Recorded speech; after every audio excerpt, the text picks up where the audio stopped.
Pada video kali ini, kita akan ngebahas mengenai Google Eat. Apa itu Google Eat dan fakta apa saja yang wajib Anda ketahui mengenai Google Eat.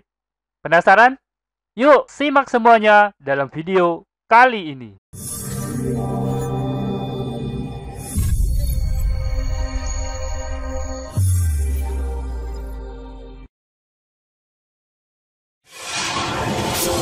Assalamualaikum warahmatullahi wabarakatuh. Ketemu lagi bersama saya Kananda Gunawan dan masih di channel kita Pro Jasa Web. Pada kesempatan kali ini kita akan ngebahas mengenai apa itu Google Eat dan fakta apa saja yang wajib teman-teman ketahui mengenai Google Eat. Tanpa berlama-lama, kita langsung masuk aja ke pembahasannya. Oke, yang pertama tentu aja kita harus ngebahas apa itu Google Eat. Buat teman-teman yang udah lama bergelut di dunia SEO, pasti udah tahu ya apa itu Google Eat. Nah, Google Eat itu adalah singkatan ya, singkatan dari 3 kata. Yang pertama itu adalah expertise, yang I-nya, kemudian yang A-nya itu adalah authoritativeness, kemudian yang T-nya itu adalah trustworthiness. Expertise tentu aja ini adalah tingkat kepakaran. Apakah penulis dari suatu konten itu termasuk expert di bidangnya? Nah, artinya kalau misalnya teman-teman nulis tentang kesehatan, tentang penyakit hidung, penyakit mulut, nah tentu aja teman-teman harus punya kepakaran di situ. Teman-teman harus pakar di dunia THT gitu ya. Itu contohnya kepakaran. Kemudian authoritativeness. Kalau authoritativeness ini bicara mengenai kredibilitas website teman-teman. Secara garis besar, kalau misalnya website teman-teman itu bicara mengenai perpajakan, kemudian tiba-tiba ngomongin mengenai resep membuat Black Forest gitu kan. Nah, itu nggak nyambung banget ya.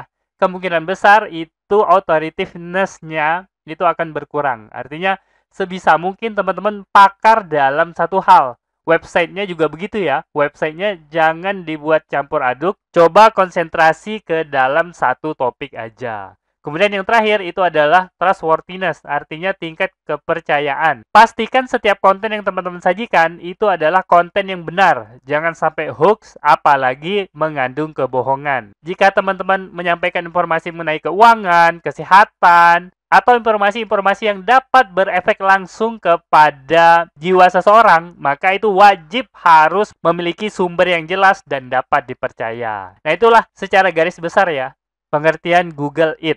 Kalau kita bicara mengenai Google Eat, nah, pertama kali Google Eat ini diumumkan oleh Google itu dalam Google's Quality Rater Guideline. Itu kalau kita lihat tahunnya itu tahun 2014. Jadi Google Eat ini bukan hal yang baru ya. Google Quality Raters Guideline ini adalah pedoman yang digunakan sebagai referensi oleh penilai kualitas Google saat mereka menilai situs web. Nah, Google itu memiliki banyak banget penilai atau pengulas kualitas Google. Ada ribuan jumlahnya atau bahkan lebih daripada itu. Mereka bertugas untuk melihat website itu secara manual, kemudian memberikan feedback kepada Google mengenai kualitasnya. Nah, dari situ Google akan menyesuaikan dan menarik kesimpulan apakah algoritma yang mereka terapkan sudah sesuai dengan hasil dari penilaian manual oleh manusia. Pedoman ini menguraikan kondisi dan elemen yang perlu dipertimbangkan dan bagaimana situs itu harus dinilai. Jadi detail banget dan bisa teman-teman akses langsung. Nah, ini bisa di-download ya, bisa dibaca dan kita bisa melihat bagaimana kondisi ideal yang diinginkan oleh Google. Nah, itu semua bisa kita temukan dalam Google Quality Rater Guidelines. Kemudian sekarang kita bicara lebih jauh mengenai Google Quality Rater Guidelines ya. Nah, seperti yang sudah disampaikan sebelumnya, Google Quality Rater Guidelines ini adalah dokumen yang digunakan sebagai referensi penilai kualitas Google saat mereka menilai suatu situs. Teman-teman, dengan menggunakan Google Quality Rater Guidelines ini, teman-teman bisa memahami apa yang diinginkan oleh Google dalam suatu situs. Nah, artinya, dengan merujuk pada Google Quality Rater Guidelines ini, kita bisa membangun situs yang akan dicintai oleh Google. Nah, Google bakal senang banget kalau kita sudah memenuhi apa yang ditetapkan dalam Google Quality Rater Guideline ini. Nah, tapi ingat ya, Google Quality Rater Guidelines ini banyak versinya. Karena seperti yang sudah disebutkan, dokumen ini mulai dirilis tahun 2014. Jadi usianya udah cukup lama. Nah, buat teman-teman yang pengen mendownload dokumen ini secara online dan yang terbaru, teman-teman bisa akses link berikut ini. Nah, silakan dicatat. Nah, teman-teman akan melihat seperti ini ya tampilannya. Nah, ini how our quality writer make search result better. Nah, ini orang yang bertugas menilai kualitas suatu situs itu banyak banget, udah disebutin ya, bisa ribuan atau bahkan lebih daripada itu, dan tersebar di seluruh negara, termasuk Indonesia juga ada orang-orang yang bertugas menjadi penilai kualitas Google. Nah, selanjutnya, bicara mengenai Google It, maka tidak bisa kita lepaskan dengan suatu istilah, yaitu YMYL, atau Your Money, Your Life. Nah, Google It itu sangat terkait dengan Your Money, Your Life. Artinya konten-konten yang menyangkut uang dan kehidupan. Nah, maksudnya apa? Maksudnya adalah jenis informasi yang jika disampaikan secara tidak akurat, tidak benar, atau menipu, dapat secara langsung mempengaruhi kebahagiaan, kesehatan, keselamatan, atau stabilitas keuangan pembaca. Jadi bahaya banget, dan ini sangat jadi perhatian oleh Google. Artinya kalau teman-teman konten websitenya mengenai beberapa hal ini, maka teman-teman harus lebih hati-hati dan perhatikan it-nya. Nah, it-nya seperti yang udah kita bahas ya, kredibilitas, expertise, dan lain sebagainya. Nah, dalam dokumentasi Google, Google menyampaikan YMYL ini ada beberapa kategori. Yang pertama itu adalah berita dan acara terkini. Nah, contohnya, misalnya ada berita COVID itu ya, COVID terkini. Nah, itu jelas YMYL.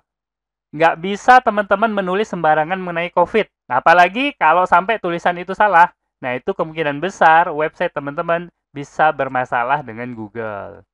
Nah, kemudian mengenai kewarganegaraan, pemerintah, dan hukum. Nah, tentu aja ya, kalau teman-teman ngomongin tentang kewarganegaraan, pemerintah, dan hukum, itu harus benar. Jangan sampai asal ngomongnya ya. Ngomongin undang-undang, ngomongin kewarganegaraan, apalagi hal-hal yang menyangkut diskriminasi. Nah, itu jangan sampai ditulis dalam sebuah konten, website, yang penulisnya itu kurang expert gitu. Atau keahliannya tidak diakui. Nah, itu bahaya banget bagi situs teman-teman. Ini juga termasuk berita-berita diskriminasi dan lain sebagainya. Nah, mungkin untuk lebih jelas mengenai YMYL ini kita bikinin video tersendiri ya, karena memang cukup panjang. Nah, kategori selanjutnya itu adalah keuangan. Ini jelas banget kalau website teman-teman itu bicara mengenai keuangan, itu harus benar-benar diyakinkan informasinya benar. Jangan sampai ngomongin investasi, tapi ternyata apa yang teman-teman promosikan itu adalah investasi bodong. Nah, itu bahaya banget ya. Walaupun teman-teman nggak tahu gitu ya. Tapi itu akan berpengaruh pada website teman-teman. Kemudian tentang belanja, e-commerce. Kalau website teman-teman itu adalah e-commerce, maka tergolong dalam konten kategori YMYL. Artinya, website teman-teman itu harus memiliki kategori IT yang tinggi. Nah, selanjutnya, itu adalah kesehatan dan keselamatan. Nah, ini jelas ya. Kita udah ngomongin tadi COVID contohnya. Kalau misalnya teman-teman ngomongin masalah hidung gitu ya, teman-teman harus jago THT gitu ya. Kalau teman-teman ngomongin masalah kesehatan mental, ya tentu aja teman-teman harus memiliki keahlian di bidang itu. Selanjutnya itu adalah kelompok orang. Nah, ini terkait juga dengan kewarganegaraan, pemerintah, dan hukum ya. Ini adalah kaitannya dengan diskriminasi. Jangan sampai konten teman-teman itu ngomongin tentang diskriminasi kelompok orang dan lain sebagainya. Dan terakhir, masih banyak lagi kategori yang belum disebutkan di sini ya. Tapi teman-teman bisa menalar sendiri. Google pun menyebutkan hal seperti itu. Jadi kita harus mampu mendefinisikannya sendiri. Yang mana konten yang termasuk Your Money, Your Life, yang mana yang enggak. Kalau kira-kira konten teman-teman itu termasuk Your Money, Your Life, maka salah satu optimasi yang penting teman-teman lakukan itu adalah optimasi it-nya. Artinya expertise, kemudian authoritativeness, dan trustworthy-nya itu harus benar-benar teman-teman perhatikan. Selanjutnya itu adalah, nah ini, fakta yang pertama, teman-teman harus ketahui bahwa it itu adalah bukan algoritma mandiri. Dan bahkan, kalau teman-teman cari dalam rilis resmi algoritma Google, itu nggak ada algoritma yang disebut algoritma it. Nah, biasanya yang menyebut it sebagai algoritma itu adalah para pakar SEO. Nah, tapi kalau teman-teman merujuk kepada Google, Google tidak menyebutnya algoritma. Karena memang bukan sebuah algoritma. Nah, ini pernah dijelaskan oleh orang ini. Nah, teman-teman ada yang kenal nggak? Nah, ini yang duduk, yang laki-laki maksudnya ya. Ini adalah Gary Ilyas. Nah, dalam sebuah wawancara Q&A pada PubCon, Gary Ilyas ini menjelaskan mengenai Google It. Nah, ini penjelasannya. Google memiliki koleksi jutaan algoritma kecil yang bekerja bersama untuk mengeluarkan skor peringkat. Banyak dari algoritma kecil tersebut mencari sinyal di halaman dan konten-konten yang dapat dikonseptualisasikan sebagai it. Nah, artinya, jadi algoritma yang bekerja dan kemudian sesuai dengan itu banyak banget, bahkan bisa jutaan. Nah, nggak tahu ya, ini apakah ini hiperbola atau gimana, tapi jutaan algoritma. Ini disebutkan oleh Gary Ilyas ya. Nah, bahkan kalau teman-teman suka baca-baca mengenai dokumentasi Google, itu di dokumentasi Google juga ada dinyatakan mengenai Google It ini. Nah, berikut ini ya. Nah, ini coba kita baca ya. Sistem otomatis kami menggabungkan banyak sinyal untuk meranking konten berkualitas terbaik ya. Kami mencoba untuk menggabungkan semuanya itu untuk mencapai kategori konten terbaik yang sesuai dengan kriteria yang dipahami oleh manusia. Nah, jadi teman-teman harus pahami bahwa Google It itu adalah kriteria ideal yang ditetapkan oleh Google dan diterapkan oleh para pengulas Google. Nah, tapi bukan diterapkan oleh algoritma. Algoritmanya itu bekerja mengejar hal tersebut. Nah, mengejar hal ideal tersebut. Nah, artinya algoritma kan berubah terus ya. Nah, algoritma pelan-pelan dan terus melakukan perbaikan untuk sesuai dengan kriteria it yang ditetapkan oleh Google. Nah, seperti itu ya. Jadi harus dipahami, it itu bukanlah algoritma, tapi kriteria ideal yang ditetapkan oleh Google. Nah, kemudian satu hal juga yang harus teman-teman ketahui bahwa it itu bukanlah hal yang baru. Ini udah saya sampaikan tadi ya, bahwa mungkin banyak ya kalau teman-teman bertanya kepada ahli SEO, it itu mungkin ada yang mengatakan adalah inisiatif Google yang dimulai dari Google Core Update pada tanggal 1 Agustus tahun 2018.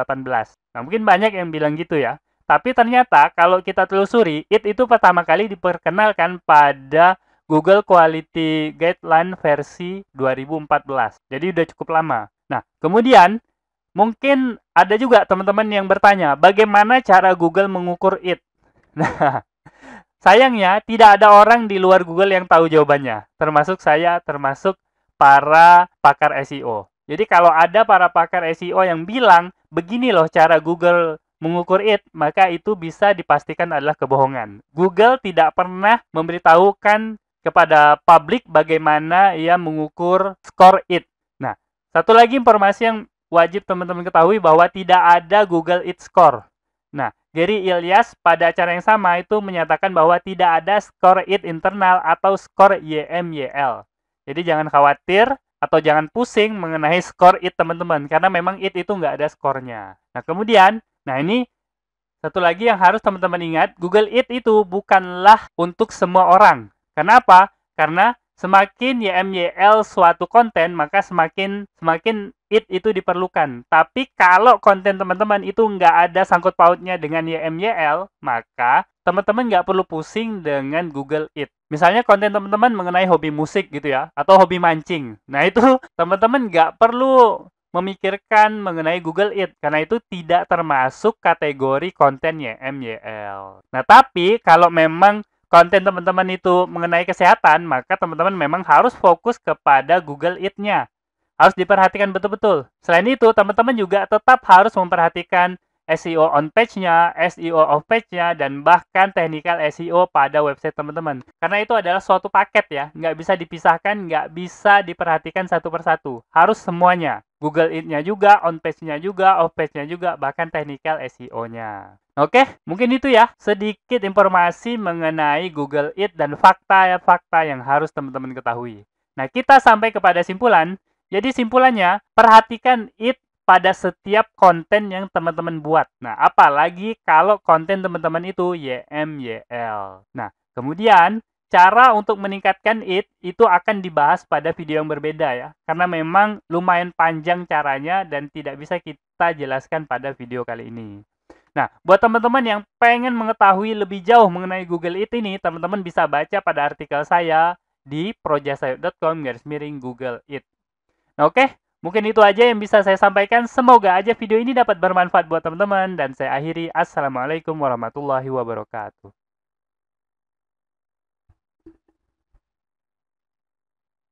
Oke, seperti biasa, jika ada yang salah dari apa yang saya sampaikan, tolong teman-teman ingatin ya. Jangan sampai nggak diingatin, supaya saya dapat melakukan perbaikan pada channel ini dan pada diri saya sendiri. Dan jika ada pendapat yang berbeda, teman-teman bisa masukin ke kolom komentar, supaya kita bisa berdiskusi. Jika ada masukan, teman-teman jangan sungkan untuk menyampaikannya, karena saya sangat terbuka dengan segala macam masukan. Dan jika teman-teman memiliki usulan pembahasan, cantumkan juga di kolom komentar, supaya semua usulan teman-teman dapat saya wujudkan dalam bentuk video. Buat yang belum tahu, video ini adalah bagian dari program Akademi Projasa Web, tempat di mana teman-teman bisa belajar digital marketing secara gratis. Caranya mudah, cukup kunjungi projasaweb.com/akademi. Ada ratusan artikel dan video yang dapat teman-teman pelajari.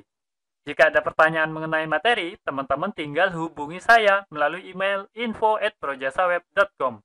Gratis tanpa biaya apapun. Harapannya dengan program ini semakin banyak orang yang memahami digital marketing. Saya percaya jika semakin banyak orang yang paham digital marketing, maka ekonomi kita juga akan semakin baik. Yuk dukung program ini dengan cara subscribe dan share video ini, serta mengunjungi Projasa Web Academy.